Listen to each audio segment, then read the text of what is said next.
the continent of Africa, there once roamed in great numbers an animal whose identity was its horn. But as strongly as this is its identity, it has also been its downfall.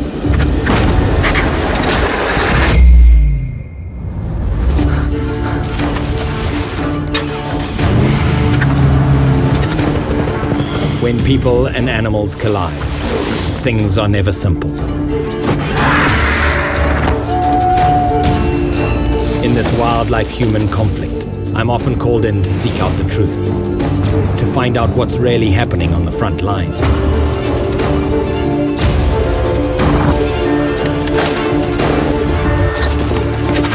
My name is Ivan Carter, hunter, conservationist, and wildlife investigator.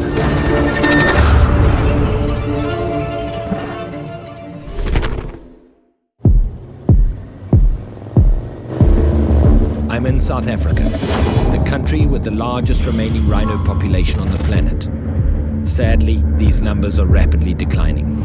Approximately every 8 hours, a rhino is poached for its horns. The horns are shipped overseas to the Asian market, where, despite there being no scientific evidence, they're sold for their alleged healing and aphrodisiac properties. These beliefs are the foundation from which the wild rhino's impending extinction is said to occur. Some say in less than 10 years. Fortunately, there exist determined individuals who make it their life's work to ensure this does not happen. I'm stepping onto the front line, where I'll meet the brave conservationists and rangers who fight this war every day. I want to learn what's being done and determine if this rhino war has any solution. What better place to start than the Zululand Rhino Reserve, where wildlife veterinarians operate on the front lines. These are the good guys, and they're in the middle of a rhino darting operation.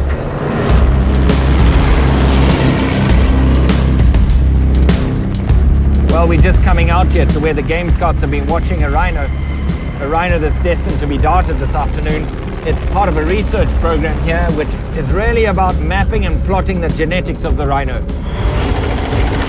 This program is vital to combat poaching in the area. Biopsy samples will be collected for the country's DNA database, and they'll also insert a microchip into the horn. Should a poacher gain possession of the horns, and should they be located, we'll know exactly where the horn originated from. Mike Toft, the contracted veterinarian, specializes in immobilizing large animals. Mike will be working alongside Karen Holmes, who's the general manager of the reserve. He'll be using an air-powered rifle that fires a dart to administer a non-lethal dose of the powerful tranquilizer known as M99. 1,000 times more powerful than morphine, just the tiniest drop of this drug would kill a human in a matter of seconds.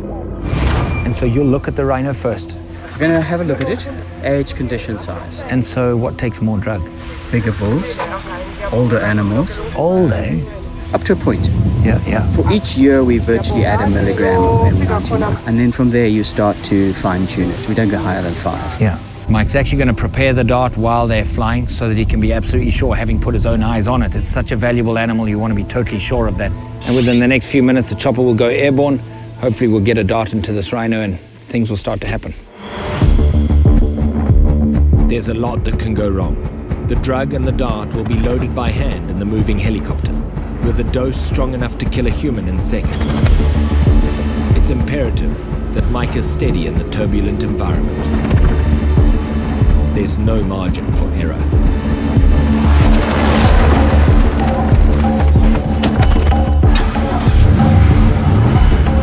We have to rush.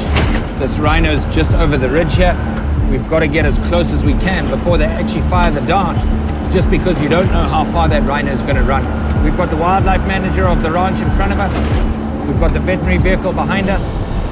We could be in for a pretty wild ride.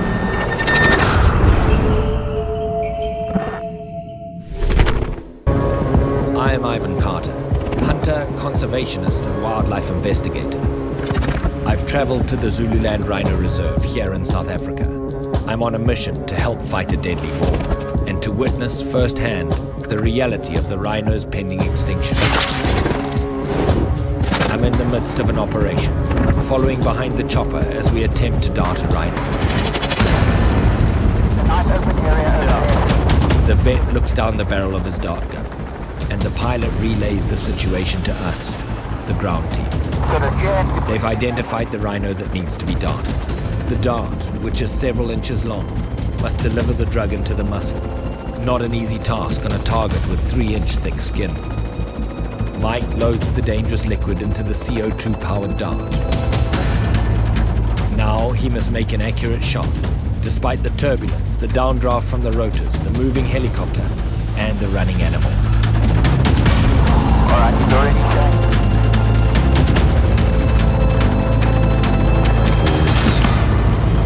The dart goes in. You can see the rhinos right below the helicopter. The dart is actually in. The helicopter's staying enough distance that the rhino aren't spooked by it. The one with the dartum is the one at the back. He's starting to drop his tail. His head is dropping down. You can see his tail is just limp, whereas the one in the front, its tail is curled up over its back. That shows that the drug is starting to take effect.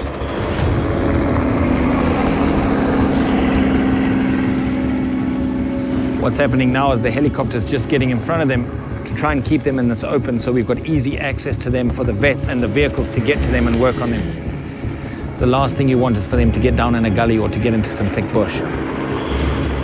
The bull is ready to go down. You can see how he's high-stepping those front feet, but the young female that he's with is not wanting to leave, and obviously there's significant complications if she's standing right next to him while we're working on him. There, the bull has gone to sleep right on the road. The problem is there's a young female that won't leave him alone. An animal that size can create significant damage to a human. We're going to need the chopper to chase her away. If we approach the bull, she'll most likely charge us with deadly consequences. The clock is ticking, the drug flowing through his veins. We only have 15 minutes and we're wasting precious time trying to get this female away from her mate. Gotta just make sure nothing happens to either one of these rhinos. The last thing you want is for her to ram the car or to get injured in any way.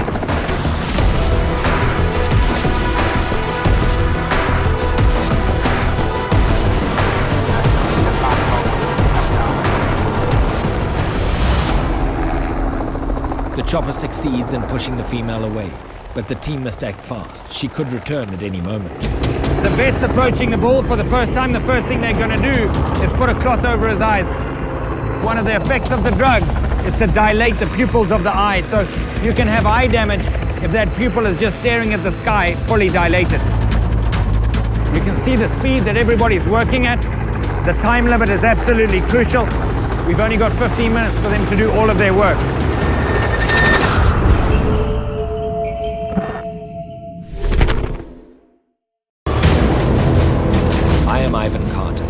I'm in the Zululand Rhino Reserve to see firsthand what's being done to prevent the rhino's impending extinction, and more importantly, to determine if there's a solution. We've just darted a male rhino. The drug is flowing through his veins, and we only have 15 minutes before we need to administer the antidote and wake him up. They're putting socks in the rhino's ears. That's just to minimize the stress of all of these sounds. Now what we're going to do is push him over. We must push the rhino onto his side. Even though being on his sternum is better for his respiratory tract, blood supply may be cut to the extremities, making it difficult to stand the rhino up again. That little cow is still wanting to come back. It's really important that she's kept out of the way, for the good of her and the good of us. Now what's happening is Dylan's pouring water over him. They've got a propensity to overheat during this kind of scenario, and so making sure that he stays cool and wet is absolutely crucial to his well-being. Karen is doing the measurements. She's measuring the width of his lip. Everybody is extremely focused at this point. First, they take biopsy samples. This helps build the country's genetic database as these rhino are moved and as they are bred. Blood is drawn, from which the DNA will be collected, and a little bit of the antidote is given just to keep the rhino in a slightly less depth of anesthesia. Finally, and most importantly, we insert microchips into the horns and into the skin behind the ear. Most of the information gathered here will be used indirectly to combat poaching. It may not be harder for poachers to kill this rhino, But if this rhino is poached, and if the horns are ever located on their journey east, it'll be easy for the authorities to identify where they came from. So right inside this needle is the microchip that's going to go into this horn, and then into the back horn, and then under the neck.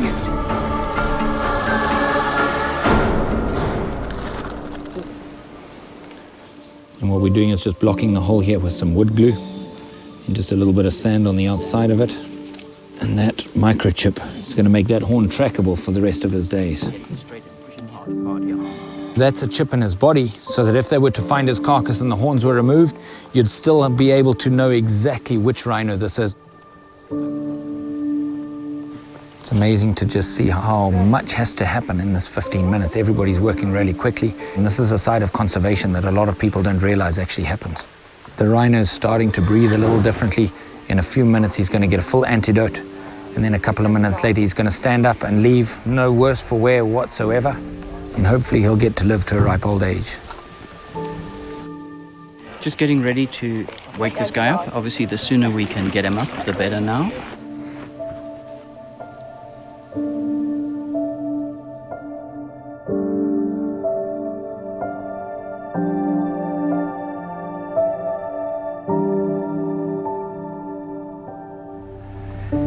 He's just starting to regain consciousness there. Here we go. And he stands up, a little confused.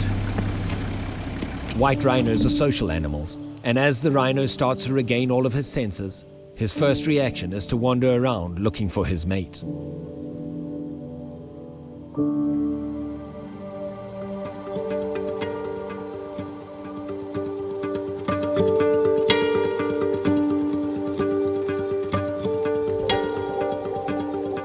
As if in thanks for the work that we've done for the species, we get a rare glimpse into their lives.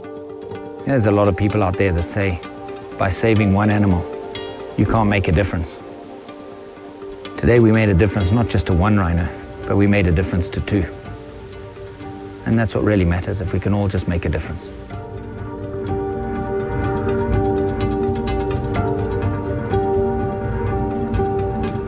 I talk to the people on the ground here, and their stories are chilling. They talk of a trade that has brought an entire species to the very brink of extinction in many countries north of where I stand. They talk about the brutal defacing of rhinos, in some cases while they're still alive.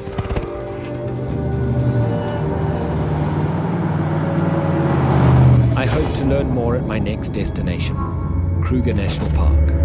Covering a surface area of over 7,000 square miles, it's located in the northeastern region of South Africa and borders both Zimbabwe and Mozambique. Not only is it one of the largest game reserves on the continent and home to over half the world's remaining rhinos, it's also home to some of the most passionate and efficient anti-poaching personnel in the world. To protect the rhinos, the anti-poaching teams use state-of-the-art equipment provided by South African national parks and private benefactors such as Howard Buffett. One of the leading men, Section Ranger Richard Sowry, is an old friend, and I'm hoping he can provide some insight into his perspective on this war, a war that he's fighting every day. I arrive in the park to some sinister news. There's been 8 shots fired in the night. 8 shots is a lot of shooting. This is a part of the park that's got a lot of rhino in it, and subsequently the last few weeks and months, there's also been a lot of poaching. Richard is on duty and has asked me that I meet him near where the shots were fired. Morning, Rich. How's it, mate? How are you? And you? Sounds like some shots, eh? Yeah, about 2 a.m. They were heard by some of our clandestine patrols. We had a hunch the guys would be operating in this area, so we put clandestines out. Only we know where they are, or I know where they are. Clandestine patrols. Richard plans these undercover patrols and is the only one with the knowledge of where they actually are. The rangers quietly camp and listen, immediately reporting to him if they see or hear anything that may indicate poacher activity. So you reckon over here, just in this little valley, is that where they said, eh? It was in this direction, general direction, so Yeah. we're going to have a look. We've got guys looking already. They've been operating since first light. They could have wounded an animal, you don't know, but that many shots, it's probably pretty likely there's something down. I have no idea as to what we're going to find, One thing is for certain. If 8 shots were fired, there was absolutely a contact of some sort. It really is a needle in a haystack type of scenario. The clandestine patrol was just up in this valley here. I think that the shots were fired somewhere along just in front of us here. We're gonna move in here, having a look for any kind of sign of a rhino running, any kind of sign that there may be a dead rhino, any sign of human footprints. You'll notice that Richard's actually got his heavy caliber double rifle. That's just in case we bump into any one of the heavy bone, thick skin animals that are frequent in this bush, whether it's elephant, buffalo, rhino. You know, and having had shots fired, there could be a chance that any one of those things could be wounded, and you need to be able to stop them if they try and kill you. The anti-poaching guys have all got military weaponry. After all, they're hunting humans. We walk further into the bush, closer to where it's thought the shots were fired, hoping that perhaps we'll find nothing, but nervous that we'll find a massacre. Oh, look there. There's a carcass. It's not a very big carcass.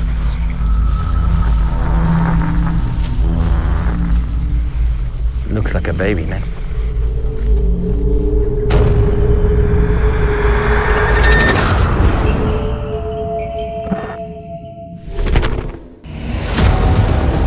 I am Ivan Carter, hunter, conservationist, and wildlife investigator.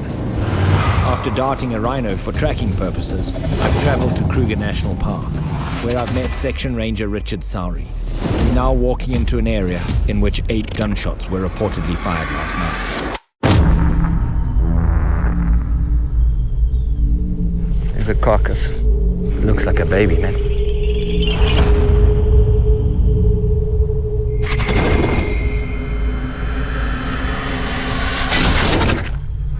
Look how small this thing is.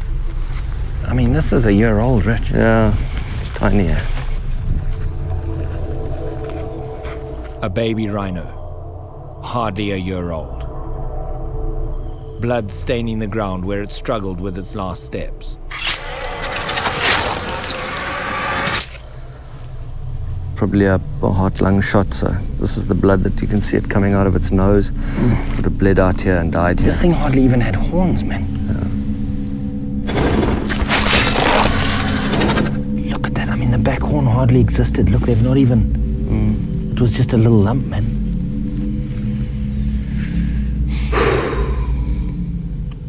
You know, it's hardly a human being that can kill a baby. I mean, these guys are after the horn. This thing hardly even had a horn. This thing was probably just at the end of its first year of life. This has got to stop, Rich. This has got to stop, man. You know, you get so hardened by it. You see it so often. This little guy could have added so much more value than just to the poacher, because that's the only bloke who's going to be benefiting from this. Rich, you know, this specific group of people has got to be stopped. The kind of person that's just going to kill a baby. Yeah, these guys are going to be back, and when they come back, we're going to be waiting for them. 8 shots were heard last night. This baby was young enough that it was likely still with its mother. The poachers likely spotted both of them, and as the rhinos ran, they fired their rifles, killing the baby and possibly wounding the mother. The baby had but a single bullet hole. Where did the other 7 shots go? That's what we're trying to find out. Any blood there? Nothing. It's a young rhino, that carcass over there. And that would have been probably still with its mother. I don't know, it doesn't piece together. There's no blood down here. Chances are that the rhino has run away wounded. Richard calls in his patrol. The poachers are armed and in possession of a horn. Fully aware of the efficient anti-poaching teams run by Sand Parks, they'll be making a beeline towards the boundary fence. We now enter private land. This is the section of the Greater Kruger system. As Richard's patrol team searches for the poachers, we start to follow the rhino tracks, leading us away from the crime scene. While there's no blood at all on the ground, it must be remembered that a rhino's skin can be up to 3 inches thick, allowing for a bullet to pass through and effectively seal off the wound. But it's not long before we come across our first dropping. we're getting closer to her. You know, Richard's choice of dogs for this particular event is a Rhodesian Ridgeback. Very, very good in the African bush. It's a very hardy breed, and they're particularly fearless. Richard's dogs are perfect for tracking wounded game. They're trained specifically for this type of situation, unlike the anti-poaching dogs, which are trained to hunt man. As the day wears on, the environmentals change, things that you wouldn't even be aware of in an urban environment, how the wind starts to slowly increase, how the humidity starts to drop as the day gets warmer. You know, we've got two things that we've got to consider here: the efficiency of the dogs with regard to the scent, and the efficiency of the trackers with regard to the track. Hey, go! Go! Suddenly, the senior field ranger calls to us and quickly advances with his rifle held ready. Poachers have been spotted in the distance running off.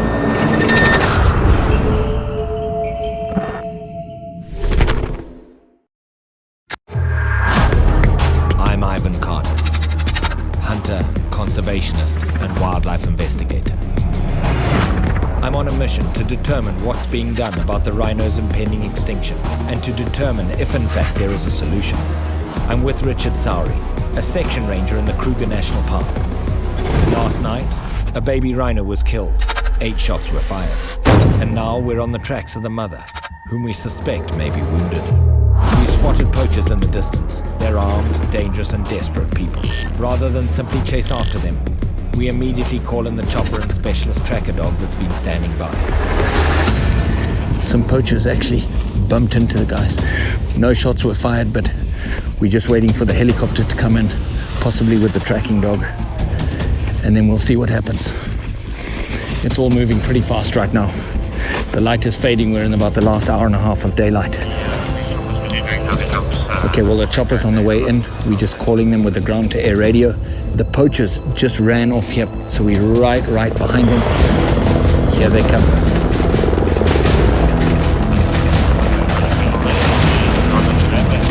Richard's just talking them in, telling them exactly where the poachers went so that they don't destroy any scent. We're just going to get out of the way here. These guys are going to get on the ground as fast as possible and get in as close as they can to where the poachers were last seen. To protect the identities of the task force, we cannot film their faces as they touch the ground. But they are soon on the tracks of the poachers. The dog picks up the scent and pulls strongly on the leash. That dog's going to be on those tracks and surrounded by people who are very good at hunting other people. It's going to be a bad couple of hours to be a poacher right now. That's a parks chopper going over. Those guys are looking out from above. If these guys make a break, if the dog gets too close, if the people get too close and they make a break, that parks chopper is going to see them instantly. Okay, copied. Thanks for the update, Tyler. I just got a call on the radio. They say the dog's running on that track. Awesome. It's fresh now, so That's awesome. should be good. That's awesome. You know what? Once you've got a dog on your heels and you're surrounded by task force, there ain't no many places you're going to run. Military precision and equipment highlights the truth of the conservation war that rages here. This is the reality of the Rhino War. This truly is modern-day conservation. These are the stories that nobody wants to talk about. But the South African national parks, this is the essence of the success that they enjoy with regard to their wildlife. It's because of this kind of reaction, it's because of the millions of dollars that go into protecting this wildlife that is going to be here for our children's children.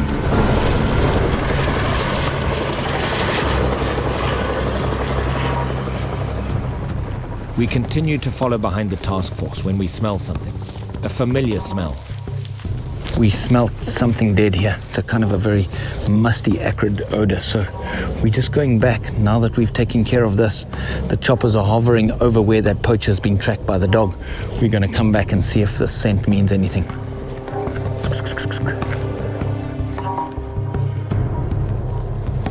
Ivan. See a few vulture feathers hanging in the trees here. So whatever was dead is going to be pretty close by. You know, everything in the bush is about tiny little signs.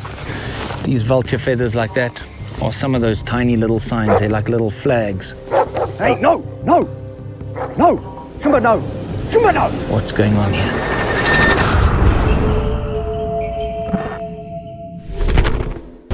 I'm Ivan Carter. Following up on 8 shots that were fired last night, we located a baby rhino poached for its horn. The mother suspected wounded. While following her tracks, we spotted a group of poachers, and now we're in the midst of an intense manhunt. The poachers have become the hunted, and the chopper and the sandparks operatives are right on their heels. Meanwhile, Section Ranger Richard Sowry and I, with the help of his dogs, have discovered something else. There's a rhino carcass up here, one that nobody knew about. This is the real deal right here. We've got a helicopter in the air chasing a poacher. We've got a rhino carcass from a few days ago here, indicated by these seemingly pretty little feathers here. This is unbelievable. The smell is thick in the air. It's a dry husk of skin stretched across the putrefying remains of what was just a few days before a living rhino. You know, it just breaks your heart when you physically see this. This is not a photo. This is not make-believe. This is the reality. This is what we are bound and destined to protect. And this is what the South African National Parks is putting so many millions of dollars into protecting. Not just to protect rhinos like this, but to protect the entire future. We've got to do something. We have to do something. Like elephants, rhinos belong to a group of animals known as pachyderms. Their horn is not as unique as the Asian markets believe. The irony. This is the sole of the rhino's foot. The hooves of the rhino are made out of exactly the same material as the horn. Yet this has been discarded as trash, and the horn has been taken as something of value, valuable enough to kill this rhino for. This has got to stop. The lack of understanding of what this really is astounding. Jeffrey saw poacher tracks over there. Another one. No, that's the poacher tracks from these guys. They've probably come to check where they've been operating. There are fresh tracks walking past the carcass. These poachers are regulars here. The Jet Ranger with the forensics guys are inbound to the initial coordinates you guys gave us. Okay, copied. Now on the track, they've picked up some bags and stuff the guys have dropped while on the run. So now they're bringing police helicopter with a forensic team to pick up the belongings. Until you get in the middle of this, you have no idea. It's a war. Daily.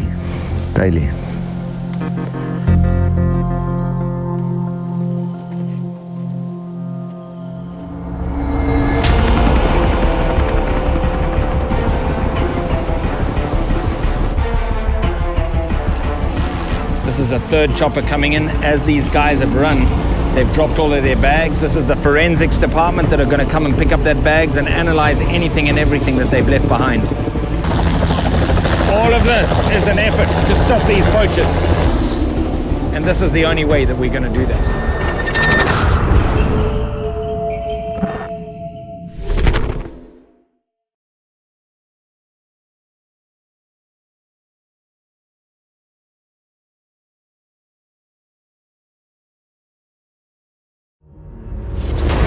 I'm Ivan Carter. I'm in Kruger National Park, investigating the death of a baby rhino. While tracking the baby's mother, a group of poachers was spotted. Now with air support, a team of sandparks operatives on the ground, and tracker dogs, the chase is in full swing. But the light is fading fast. The poachers are nearing the park's boundary. If they make it over the fence, they will melt into the community. We seem to be making ground as the poachers have jettisoned their personal effects in an attempt to be lighter on their feet. The task force just found a bag that the poachers dropped. One of our own guys has come back with the bag. He's going to hand them over. And then that's going to go to forensics and get analyzed as fast as possible. They're going to look for any sign of where these guys might have come from, whether they've come from Mozambique, whether they've come from the western part of South Africa. Any clues that they can get, then they can feed that back into Central Intelligence, and we can get a good idea of where these guys have come from. Richard hands over the bag to the forensics team. He's just received a progress update on the poachers. They're going to keep going, and they could go out. You see, this is what you want those free-running foxhounds for. Dogs see very well at night, so they carry on running on the track. Those choppers are night vision capable, so the follow-up will go from day to dark. We're in the border region of Kruger, close to the fence. If the poachers scale the fence before we can catch them, our chances to apprehend them are slim. The sun is setting, we're running out of daylight. The choppers are carrying into the evening here. The dogs are still on their trail. This is not over yet. We leave the team on the tracks, highly competent and efficient. There's nothing else we can do to help here. We must get back to what we originally set out to do.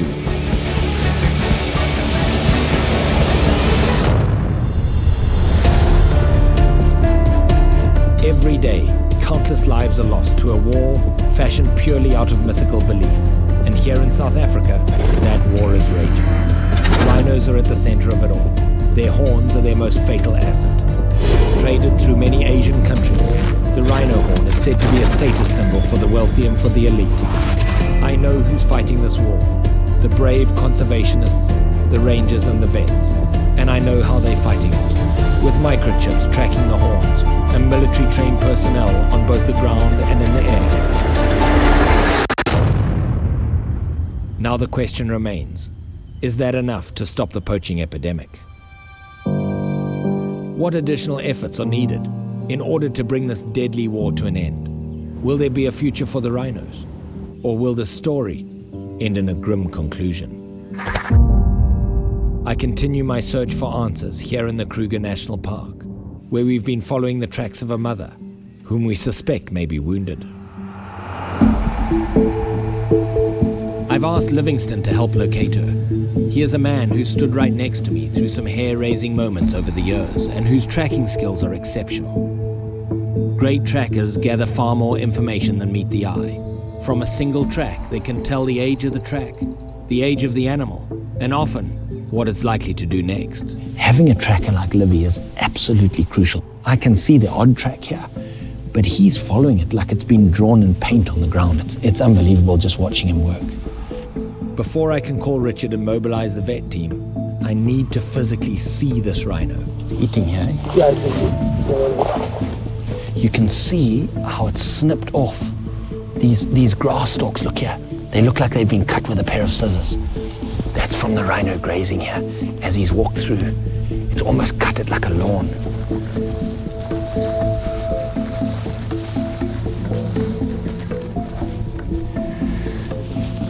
This is a rhino that has rubbed up against here yesterday, and as tough as the tracking is right now, the last thing we need is other rhino tracks coming in and confusing the track that we've been on. The ground is hard, making it all the more difficult to identify the tracks. But with Livy's keen eye, we make progress. Yeah, Livy, look here.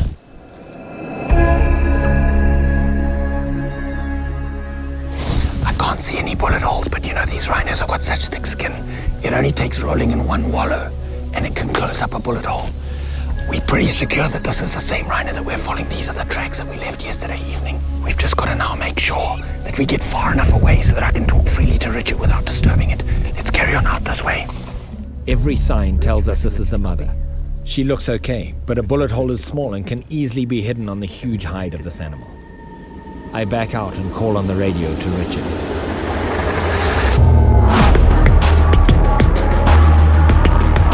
Contracted wildlife veterinarians, among the most experienced vets in the world, are on the way. The vet, Peter Rogers, is well versed in rhino data. He has been standing by for our call. As they arrive, I hastily explain her location and distinguishing features. Okay, this rhino's right down there in this valley. As the chopper locates the rhino, she runs and is immediately joined by two others. The stakes are high. If we don't dart the correct rhino, this will all be for nothing.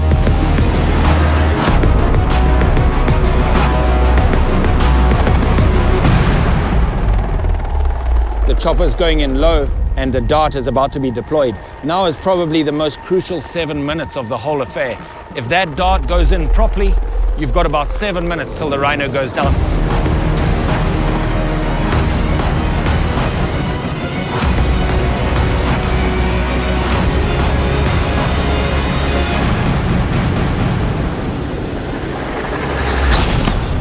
dart hits, there's no going back from here. If the mother rhino is wounded, she'll have the very best on hand to give her medical attention.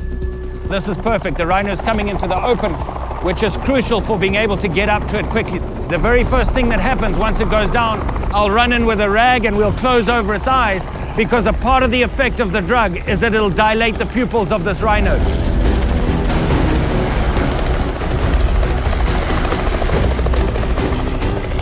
We just got to watch for the signs whether the dart's actually taken effect. Its head is starting to drop. You can see the bright orange dart in its drum.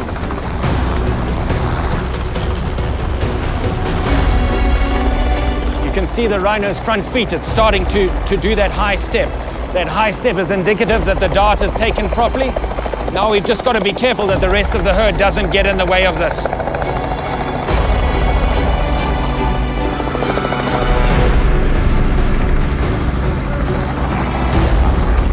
You can see that high step. This rhino's very close to going down.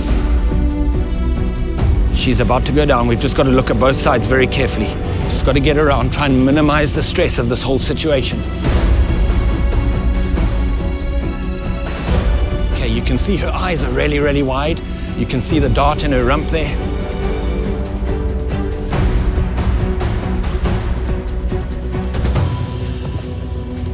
Here we go. Okay, rhino down. She's down, but is she wounded?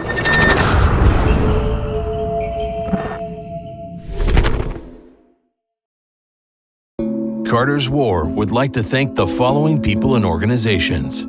Without their help, this program would not be possible. I'm Ivan Carter. On my journey, I've come across a dead baby rhino killed by poachers in the Kruger National Park. We concluded that 8 shots were fired, but only 1 bullet was found in the young rhino. For 2 days, we've been tracking the mother, and this morning we saw her for the first time. The veterinary helicopter is here, and the dart has been fired.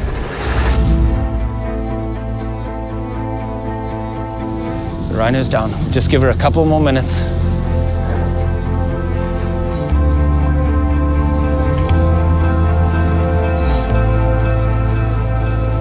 Here we go. Okay.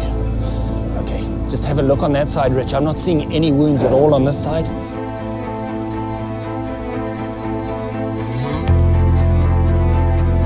Nothing on that side, Rich? Fantastic. There's nothing on the front, just the normal scars. There's nothing wrong with this rhino at all, which is fantastic news. This is awesome.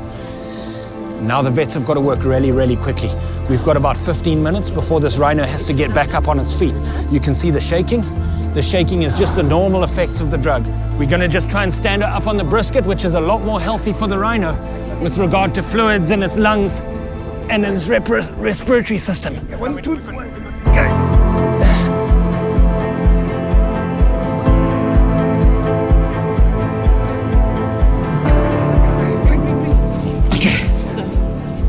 This rhino is completely unwounded. This is a great moment right here. But we're going to take advantage of everything. What we're also going to do is some transponders are going to be put in the horns, do all of the measurements on this particular rhino, and we're going to notch its ears. That means it's going to have a visual signature. Getting some oxygen in, you can imagine an animal this valuable, not just this valuable in dollars terms, but this valuable to the entire ecosystem. There's a lot of pressure on the vets to make sure this all goes well. There's no visible wound. A flood of emotion and elation take over. It's a glimmer of hope in a grim circumstance. So as you can see, a giant amount of effort going into the overall welfare of this animal. Not only in the fact that we spent all of this time looking for this animal, but now that it's down and we've realized that it's totally unwounded, we're taking full advantage of all of this to make sure that there's as much data gathered from this particular scenario as possible. It's going to go into a database and it's going to lead into the conservation of this as a species.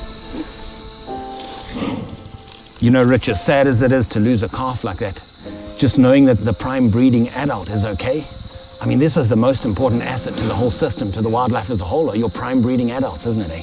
Particularly a cow. The vets administer the antidote for the M99, and it flows through her veins.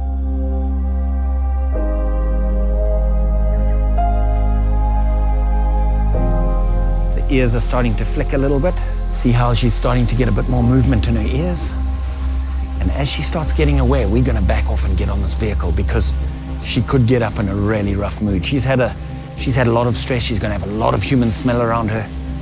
Helicopter chased her in her last memory, so we just want to get out of her way. But what a fantastic, hey? It's awesome, eh?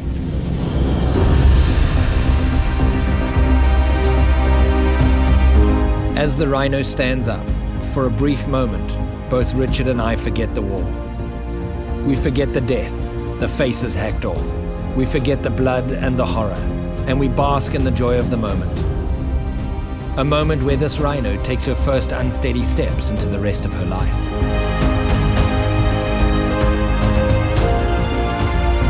The vets have taken the opportunity to fit her horn with microchips in case she ever falls prey to those who would sell her horn for money. The Rhino War is real. Fought on one side by bullets and violent death in the name of fast money driven by a myth. The other side motivated by passion and conservation. Sadly, to most people, rhino are just numbers, their lives statistics. It may be a grim conclusion to this journey, but this is the reality of the Rhino War, and it happens every day.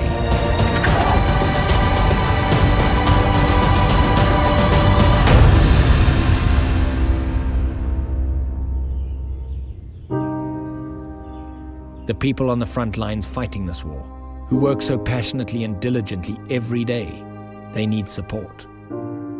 My support, your support. They're fighting a war, and with our help, we'll be able to do it ever more efficiently. I truly believe there is hope.